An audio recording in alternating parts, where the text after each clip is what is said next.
Yo, what is going on, everybody? And welcome back to Team 9, an XFL and USFL podcast. And even without any games played for just under 2 weeks now, the hype surrounding the XFL continues to grow. The first annual XFL awards were handed out this past week, including Offensive Player of the Year, Defensive Player of the Year, Coach of the Year, Special Teams Player of the Year, Play of the Year, and the All XFL Team. We will break down the winners and any possible snubs here in just a moment. And the road ends here in San Antonio. Who will come out on top between the Arlington Renegades and DC Defenders? All things XFL Championship game here on the show today. Of course, my name is Ethan. We are not joined by Felix today, but John is here. Say hi, John. Yo, You're excited, huh? You're excited for this week, I this am weekend? very Pretty excited. big week in, pretty big week in spring football in general. Yeah, Um, I just think in we should just hop football, right into it. like not even In just football in spring. general. Yeah, That's true, yeah. Pretty big weekend. Uh NFL schedule releases today too, so that'll be oh, interesting to see how that all comes out. Crazy how that gets think about that. A schedule release gets all this press. It's crazy. I Unbelievable. know. Only in the NFL, man. Yeah, All right. I think we get into the awards here, right? I think we're gonna start with the yeah, awards. So let's start with the awards. So I'll kick us off. We talked about Reggie Barlow last week, winning Coach of the Year for the 9-1 DC Defenders. Now, of course, his team is in the championship game. Under Barlow's tenure, DC led the league in scoring, averaging 29.6 points per game. The Defenders also led the league in rushing offense, averaging 140.8 yards per game, and were number two in the XFL in total offense, 343.2 yards per game. I would say, I mean, we already broke this down. We thought that Barlow was definitely the guy to win this award. So I think we're just going to move on here. Let's go to Special Teams Player of the Year to Darius Shepard of the St. Louis Battlehawks. Shepard racked up 901 kick return yards in the XFL during the season. He ranked number two in the league in kickoff return average with a 24.8 yard average. Shepard recorded three games with more than 132 kick return yards, including an XFL best 190 in week three versus the DC Defenders. Shepard's 80-yard return to open the second half against DC was the second longest kick return of the season. John, I mean, this was the right guy to get it to, right, Darius? yeah. I do think he was great throughout the season. I just kind of feel like they should have given it to a kicker, but we have seen that this league Mm, doesn't really like kicking as the much as kicking. other leagues. So, I Yeah. mean, the fact that it's not a kicker, it's not horrible. I just would have liked to seen it go to a kicker to kind of shout out those guys more. Right. I mean, when you first see the title of the award, Special Teams Player of the Year, you think, oh, they're going to recognize a kicker. That's awesome. Let's go Kickers. And then Exactly. that ended up not happening. Darius Shepard, a hell of a season, and of course the XFL. Part of their kickoff, and part of that kickoff looking so weird, like the first time you see it, is like the XFL obviously trying to incentivize safety, but also just try to get more returns. Yeah. So I think for them, they're trying to stray away from the kicking game as much as possible. So I think it only made sense for them to give it to a kick slash punt returner. So that's who they gave it to there. I think we go to Defensive Player of the Year. How about Peter Tamamapenu of the Vegas Vipers? This guy was insane. He led the XFL in forced fumbles with four. He was number two in the XFL in sacks, racking up 7.5 through 10 games, including three sacks in a game versus the Guardians.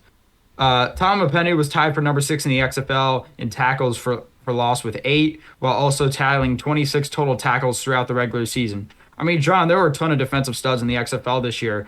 Was Peter the right guy to give this award to? Uh, yeah, I think he definitely was the guy that stepped off the page the most to me going in. I mean, you had great defenses like uh, Houston and San Antonio, but that was never really one guy leading it. Whereas Vegas's defense, Peta definitely led them more than I think any other player led their defense, in my opinion. So I think this was the right guy to give it to. And I'm not talking like leadership kind of stuff like that. I'm just talking about like stats and stuff like that. So Star power, I think. yeah, I think for exactly. definitely the star power. I felt like like some of the better defenses in this league. Vegas was not one of them, which kind of No. makes us ironic that they Yeah. got the defensive player of the year. But it also makes sense because I mean, you think like Orlando didn't really have anybody that popped off the page. DC had tons of guys. So did other units like Arlington and Houston, but Vegas was that one team that didn't really have a lot in the secondary, and PETA really ate this year. It was awesome to see him have an opportunity. So I definitely think that was the right guy to give it to. I agree with that. Good analysis, John. All right, I think now we go to the one that I texted you about because I was like, Yeah. I don't know if this is the right one to give it to. I'm happy for him, but this is what happened. Offensive Player of the Year, your XFL Offensive Player of the Year is Jordan Ta'amu, the quarterback for the DC Defenders. Ta'amu finished the regular season 143 of 229 passing for 1,894 yards and 14 touchdowns with just 3 picks. His interception total was the lowest among XFL quarterbacks with more than 150 passing attempts, while his passing yardage and touchdown totals both ranked number 3 in the league. Tomu was also effective rushing the ball, ranking number 7 in the XFL with 298 rushing yards and 3 touchdowns. He ranked number 2 in the XFL in total offense, 215.2 yards per game. John, I know you definitely thought that this was the right guy to give it to. But for me, I felt like there were other guys that popped out. I'm not saying Tamu didn't pop out because he had an amazing season. But kind of like we talked about with PETA, there were other guys that kind of led their team, if you know what I mean. Um, I mean, this is the closest thing we have to an MVP. Spoiler alert, the XFL does not have an MVP award. Yeah. But I mean, we had guys like AJ McCarron. I know Ben DiNucci had so many interceptions, but he was fun to watch. Ja'Cory Pearson and Josh Gordon for that offense. How about Hakeem Butler for the St. Louis Battlehawks? Like, there were so many guys to give it to here that Tommy wasn't my first choice. John, defend him here. Well, Jordan Ta'amu, he's been one of the most consistent players throughout the whole year, and it says he has 215.2 yards per game. Every time I watched him, it felt like he had like 250 yards, more like that. I think he definitely had an influence on every game he was in. Otherwise, he wouldn't have gotten this. But like you were saying, it could have gone to somebody else. But I think what the XFL was really looking at here was, it seems to me, the turnovers more than just the other stats. Because if you look at somebody like Ben DiNucci, he led the league in passing yards or something. He led the league, I think, in passing yards, but then he also led the league in interceptions, and you can't really get over that hump. Those interceptions really held them back throughout the year, so it's kind of tough to give it to him. I know they still finished with a good record, but a few of those games they could have won if he didn't throw those picks. AJ McCarron, I don't know. I feel like something weird has been going on around him. Like, yeah, he had a good year, but again, he had a few games where he just wasn't on point or something. And then a lot of the receivers, I mean, I think they definitely had blowout games, but apart from that, they didn't have consistency throughout the year. I think Jordan Ta'amu was the most consistent offensive player, and then probably behind him, Abram Smith at that point. So somebody on DC was probably going to win this, but they probably wouldn't have given it to a running back. I'm just speculating here. Right, you could have given it to Abram Smith too. I mean, he was a bell cow this year for DC. Yeah, I don't know. I'm kind of sad they don't have an MVP. I would have rather had an offensive player of the year and an MVP, but I guess they don't do that. It would have been kind of cool to see them take the kind of these awards in a different direction where they had a best. I guess this is kind of all XFL team and like all NFL or whatever, all American, all pro, whatever that is, but like give an award to the best guy in every position rather than this, because I know there's been Right. scrutiny over the NFL giving the MVP award away to QBs every year. And yeah, I do like to see other positions highlighted rather than QBs. But I do think Jordan Ta'amu is definitely the guy here. I think he was just kind of, yeah, again, just the consistency with him. Not many picks, a lot of yards, stuff like that. Yeah, I mean, we do have the all XFL team this year, which we'll get into in a minute, which I think does a great job at highlighting the best at each position. So I think that's good for that. But when it comes to the awards, to me, man, I mean, it seems like the offensive player of the year kind of acted as the MVP in this scenario. Yeah. Because I mean, I'm just going to compare the numbers here, okay? And maybe you say, oh, it's not all about the numbers, and it's about the winning, and that's probably why they gave it to Tamu in this case. It kind of, to me, it seems like it acted as an MVP award. Because let me read out McCarron's stats compared to Tamu's. Tamu, he had 1,800 yards passing, 14 touchdowns, 3 picks. Obviously that's great. That's great. But AJ McCarron had over 2,000 yards passing. He had 2,100 yards passing, 24 touchdowns, and 6 interceptions. So he only had 3 more interceptions, around 300 more yards, and 10 more touchdowns. I mean, the only reason you wouldn't give it to that guy is because he didn't make the playoffs. But then why are we giving Defensive Player of the Year to Peta? Because he didn't make the playoffs either. It just didn't make sense to me. It just seems like the Offensive Player of the Year is kind of stepping in as like the MVP award for this league, and I'm not sure that that's what it should be. It looked like McCarron, I felt like, had the better stats all season. Yeah. Again, I just something tells me they went with like those interceptions as the base of this. Really, you think so? I mean, so Tamu, out of these starting quarterbacks I'm looking at here, like McCarron, Tamu, Dormady, Danucci, Perez, Silvers, Cone. I mean, Tamu did have the least amount of interceptions, but like, I don't know, man. Like, it feels like why are we looking at the interception category first instead of the touchdown category? Like, it doesn't make sense to me. Yeah, I don't know. But Like, I get it with Danucci, the 13 pops off the page. He's the only guy to throw double-digit interceptions this year, but AJ McCarron was one of the two people to throw 20 plus touchdowns this year with single digit picks. I mean, that's incredible. And to have him not be recognized for it, I think is just, I just don't think that's right. I mean, it seems like the Offensive Player of the Year kind of acted as the MVP for the XFL, and I wish they would have just separated that so we could have recognized both players. yeah, that would have definitely been. I like the MVP award even if it does go to quarterbacks a lot. So I agree with that. Yeah, and well, now we will get into the all XFL team that we were talking about a minute ago. I'm going to read out the offense for us here. Of course, Offensive Player of the Year, Jordan Tamu at the helm. Abram Smith, his running mate in the backfield at running back. Deontay Burnett at receiver from the Houston Roughnecks. Hakeem Butler at wide receiver from the St. Louis Battlehawks. Lucky Jackson, wide receiver from the DC Defenders. And Jacor Pearson, wide receiver from the Seattle Sea Dragons. At tight end, I mean, we had the one guy that studded out for Orlando in the receiving game, Cody Latimer at tight end. At tackle, we have J.R. Jones Smith from the St. Louis Battlehawks. We have Colin Kelly as another offensive tackle, this one for the Seattle Sea Dragons. Liam Fornandel from the DC Defenders at guard. Steven Gonzalez from the St. Louis Battlehawks at guard.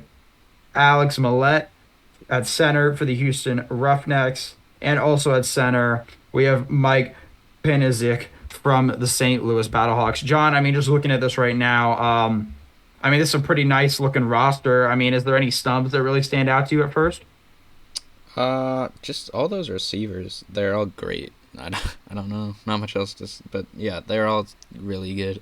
They all, I don't actually know if, I think Jaquar led his team, but I'm He pretty did. He sure, did. He led the yeah, league actually as well in receiving yards. he got back up there because I thought he got taken over at one point, but Yeah, I think he might have, but he's back in there. He made the team. He's one of the four wide receivers on the XFL team.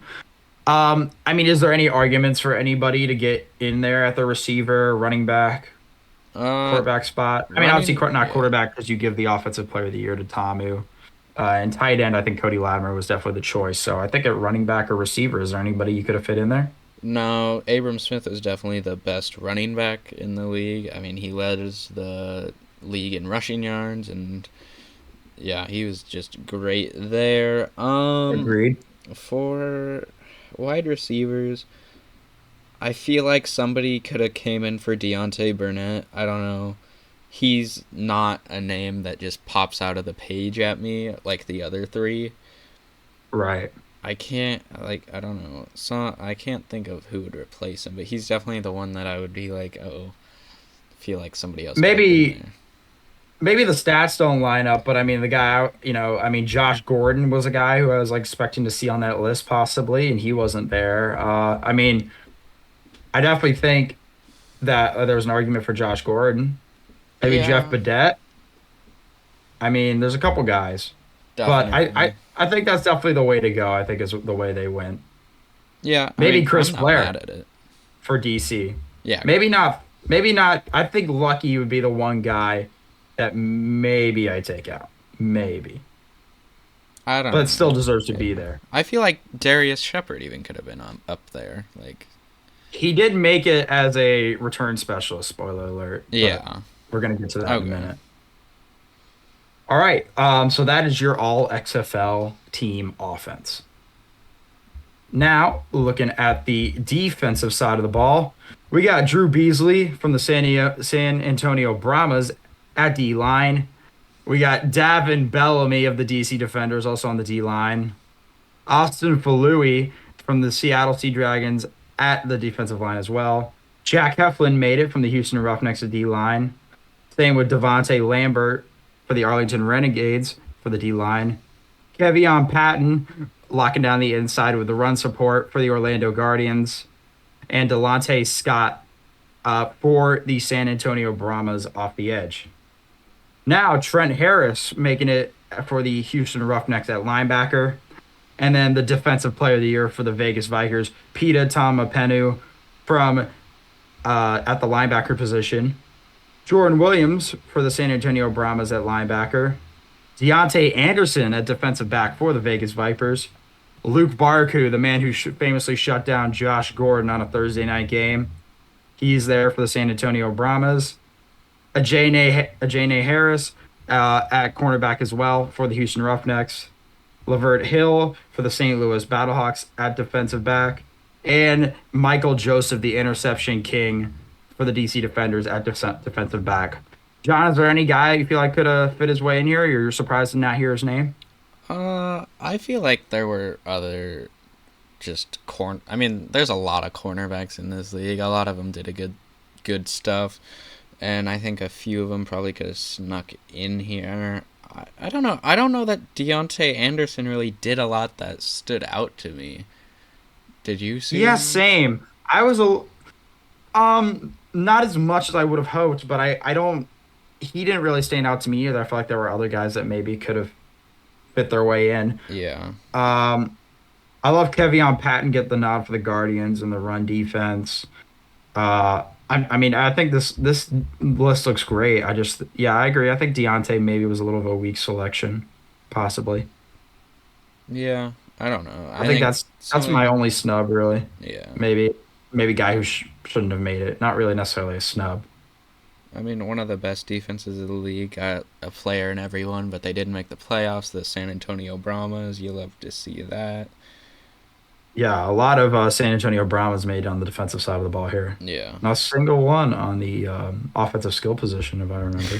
Yeah. Not one on the Mm. offensive, just showing the duality of that team. Right, exactly. Yeah. All right. Are we ready to go to special teams? Yeah, go for it. At kicker, I know he had a sad end of the season, but I mean, the guy was incredible all year. John Parker Romo, hashtag girl dag for the San Antonio Brahmas at kicker. Daniel Whelan, punter for the DC Defenders. He didn't have to do much this year, but when he was out there, he was good. Oh, yeah. And of course, your special teams player of the year, Darius Shepard at return specialist. I mean, is there any stubs here? I mean, it's three guys. I mean, I know Shepard had to have made it. I think even with John Parker Romo's sad ending of the season, he had to make it. I mean, and I think Daniel Whelan was great when he was out there. I mean, what do we think here? Yeah, I have no objections to this. John Parker Romo hitting those field goals when the Brahmas offense couldn't do anything in the red zone. Daniel Whalen, I mean, multiple times I've seen him kick over 60 yards. I mean, good for him. Even though he didn't have to do that much, he did do a good job when he was out there.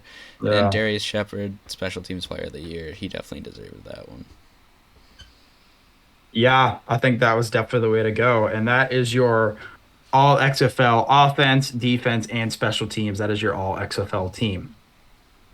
All right, John, do you have any camp invites for us? XFL players getting a chance in the next league up. Well, There's been quite a few of them. A lot, tons. Yeah. So in the past week, there's like six or something. I don't know if that's the past week, but at least in the last few days, there's been six more players that have gotten training camp invites, which brings the total of players getting camp invites up to 46. And we're only going to see Wow. that increase after the championship game ends, as those guys aren't allowed to get invites yet. Uh, the six new ones we saw added or that got invites a few days ago. We had Devin Darrington, the running back for the Orlando Guardians. He was invited to the Commanders camp. Quentin Dormady invited to the Buffalo Bills training camp. Yeah, thank goodness. Thank goodness Uh, for him. He really needed that. Let's just stop for a second. I mean, for Quentin Dormady, he really needed that, especially with what happened earlier I this mean, year. I what a think he definitely deserved turnaround, that. right? I know that was unbelievable. I think we just kind of ignore that because it was Orlando, but that was amazing. Yeah, I We mean, haven't talked about Orlando in weeks.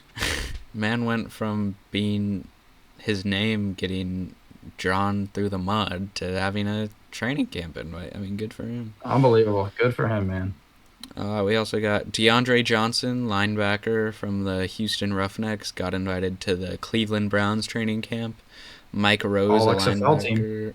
Yeah, that's Mike Rose from a linebacker from the St. Louis Battlehawks, got invited to the Dolphins training camp. Bryce Thompson, safety for the Sea Dragons, got invited to Miami's camp as well. And Lakeem Williams, linebacker from the St. Louis Battlehawks, got invited to the Commanders. Yeah.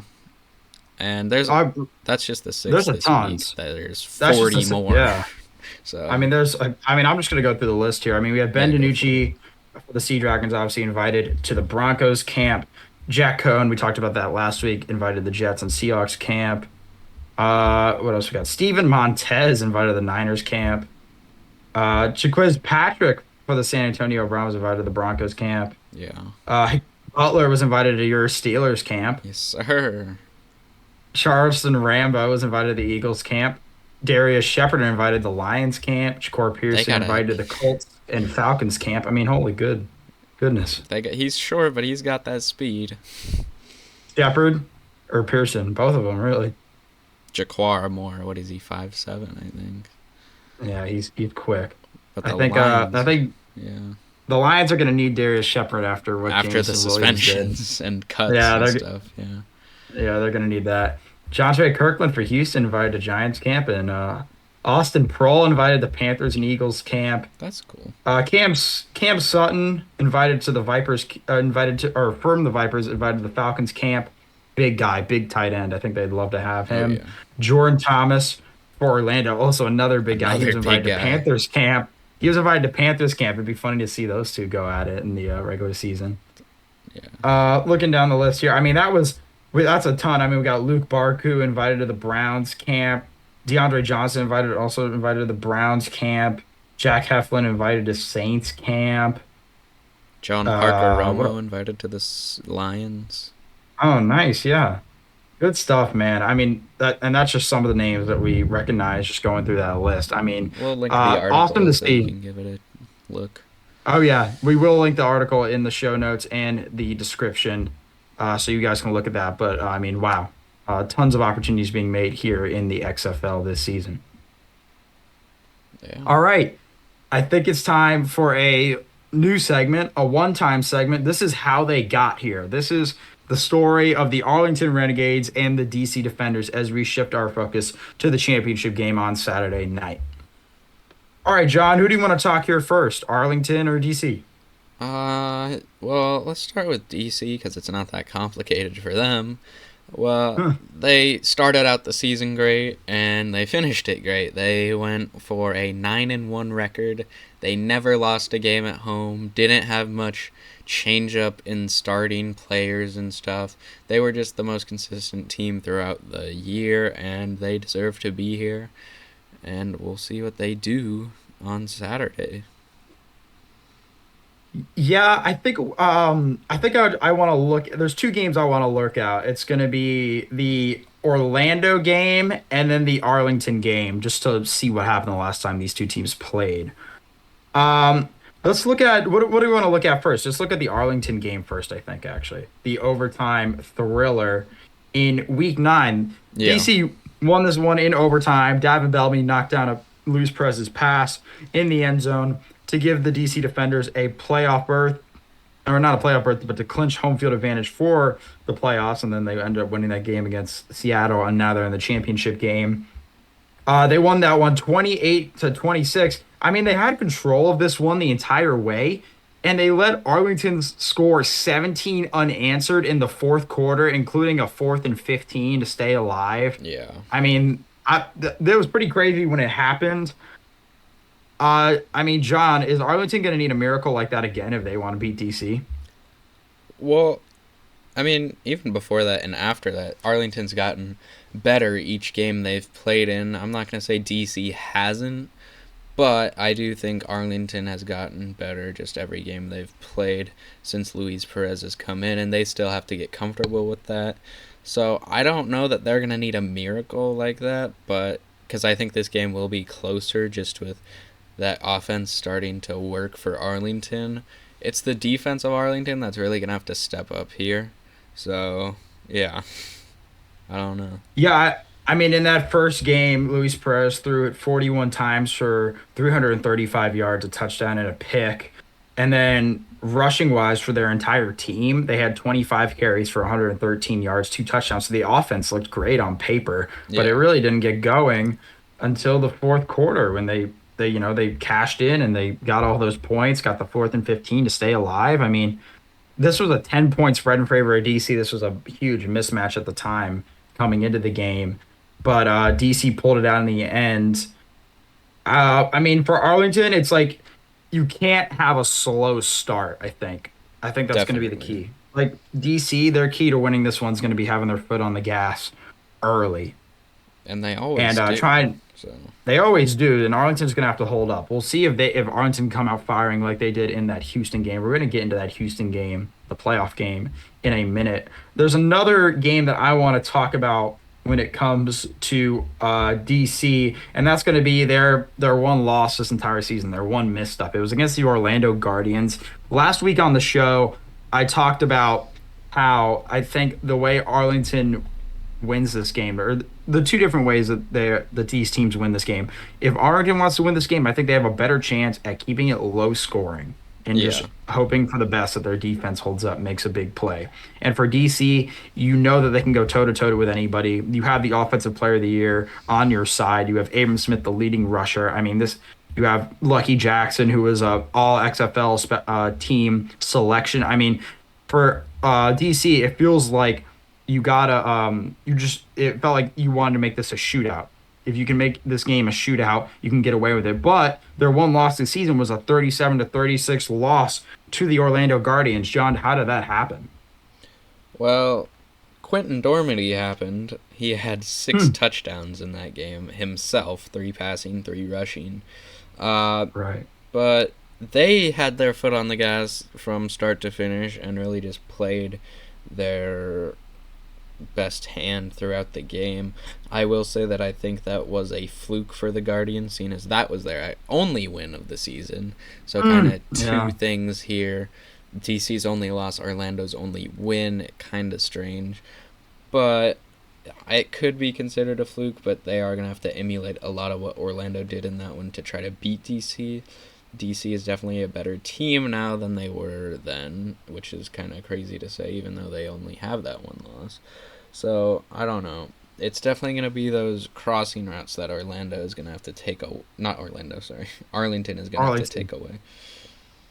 As you say that, I was watching Cody Latimer take a drag route to the house to take the lead in that DC Orlando game. Just kind of rewatching a little bit of this game. I mean, for Arlington, the story of the season for them. Let's get to Arlington now.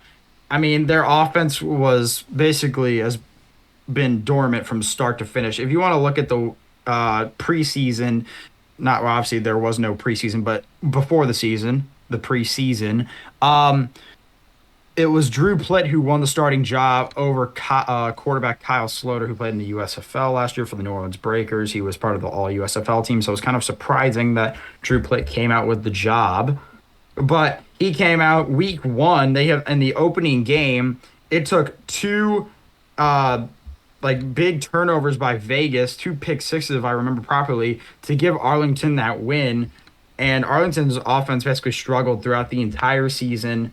You make the trade that you then switch over to Kyle Sloter. They struggled in their second matchup against the San Antonio Brahmas in a pivotal game. They treated it like a preseason game, the way they were like flipping quarterbacks. And finally, they let Sloter go after that game. They were stayed with Drew Plitt for another week, but then they had Luis Perez come in after the trade, and he came in, took over this offense. It didn't look like much had really changed. They had that spark of life in that DC game. Not much happened, but then you go to the this 2 weeks ago in that semifinal matchup against Houston. And they pulled out the W. Their offense looked amazing downfield. Their downfield passing offense was incredible. John, how do they replicate that? Yeah, I think they gotta first of all get that run game going, because that was something. I mean, if you look at the game where DC lost, I mean, Orlando on they had 92 yards rushing, but they rushed it what like over 30 times, I think. So Arlington, even if they aren't getting a lot of yards, they are gonna have to rush a little bit at least, so that those cornerbacks don't just drop back and take away those long passes. They're gonna have to keep that DC secondary on their toes and try to by getting that running game going early, hopefully, and then throwing passes out deep off like play actions and stuff.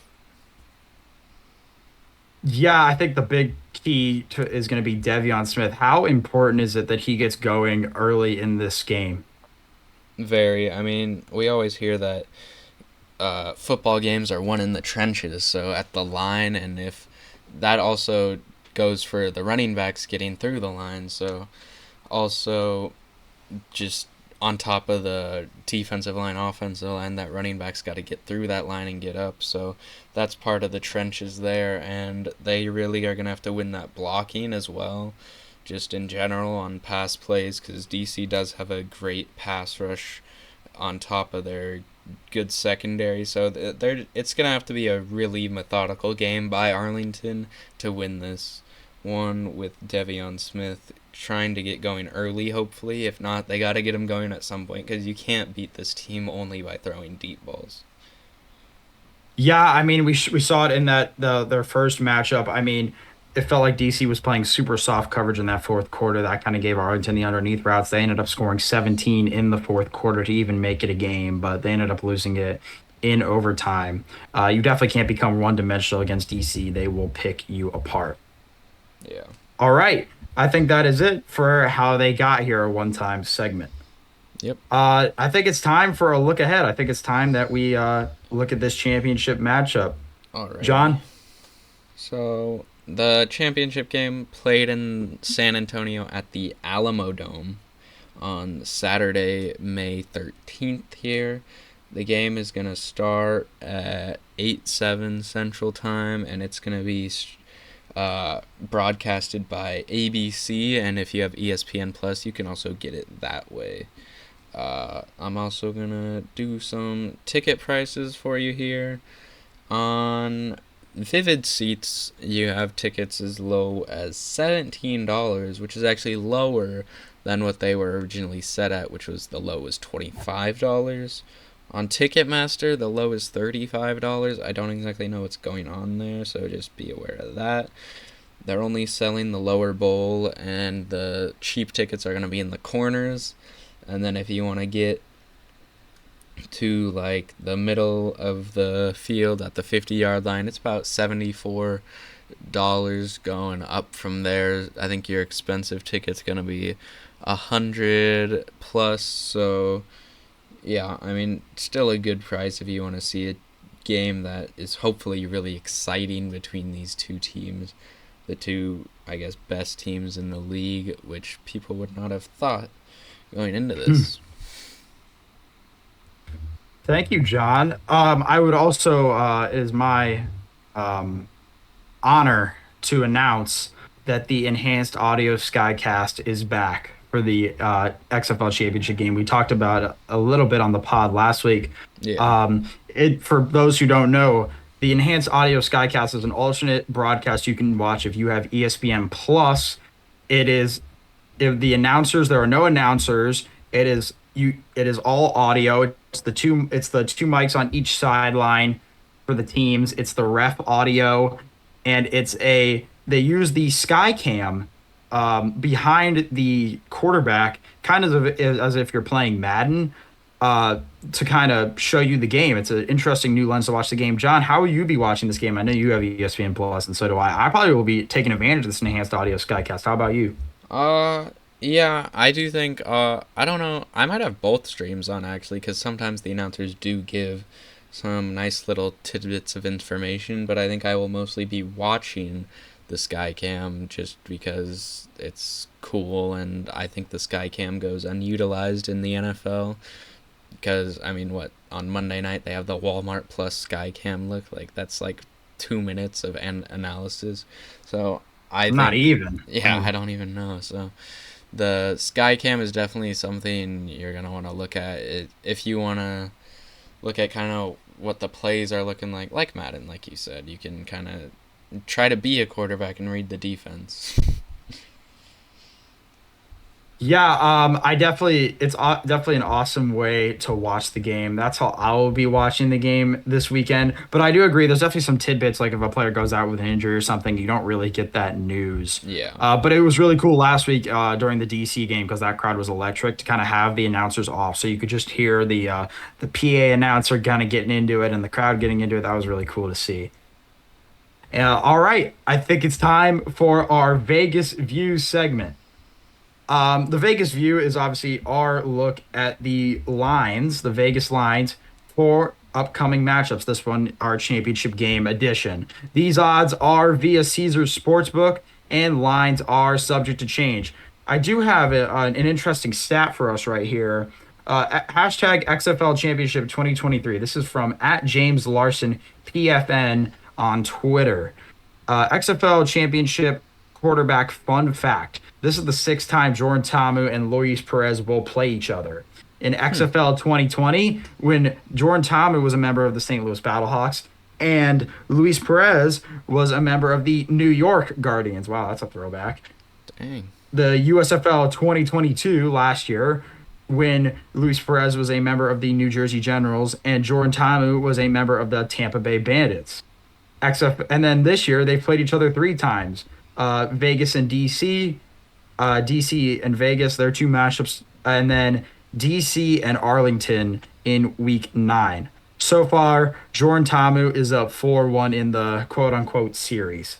Thank you, James, for that information. I will leave that tweet in the YouTube description and the show notes. All right, just an interesting little stat before we get into the Vegas view. I know some people like to look at the past in order to predict the future, and that's one way to look at it. Yeah. If we this line has not moved since our last show. Really? DC is still favored by 6 in this game. The over under is at 48. I did the math in the first matchup in week 9. The total points was the over would have hit. But that's with this game with it going to overtime. It still wouldn't have mattered. There was 54 total points in that week 9 matchup. But that's with, DC scoring 0 points in the fourth quarter, something they're not known to do. Arlington scoring 17 in the fourth quarter. Like, this was just a weird game. It's going to be kind of hard to look back at that game and try and predict this game. John, what do you got in this one? Who do you got for the XFL championship? Well, I gotta stick with DC here. The most consistent team throughout the year. I think they'll score a point at least in the fourth quarter. So if you score one, you usually got to score at least 3, right?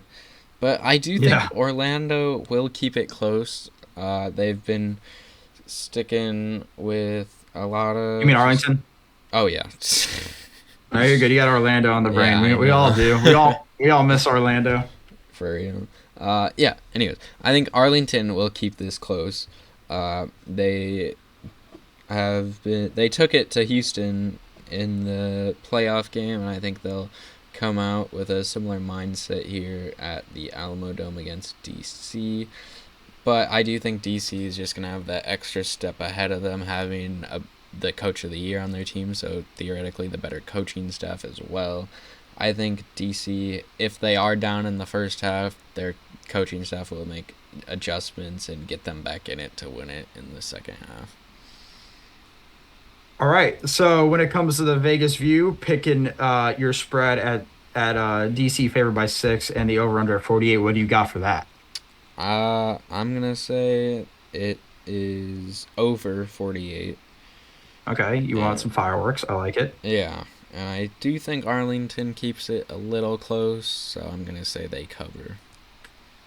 Cover 6. Okay.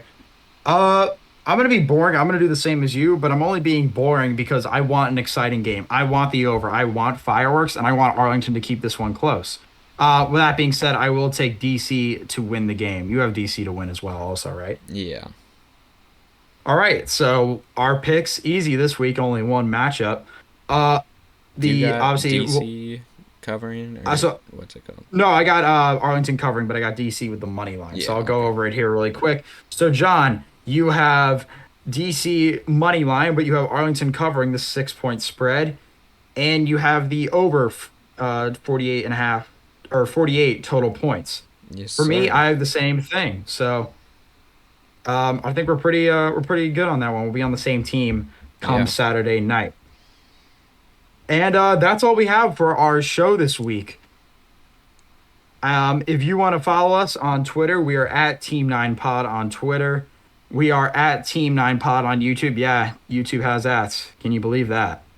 Um, on Spotify, look up Team 9 on Spotify in the podcast section. We should pop up. And our email is team9pod at gmail.com if you have anything that you want to send us. John, do you have any final statements here? No, not really. I just thanks for watching. Leave a comment because we would like to read it. Yes, sir. Enjoy the weekend of football, guys. We'll see you come next week. Peace.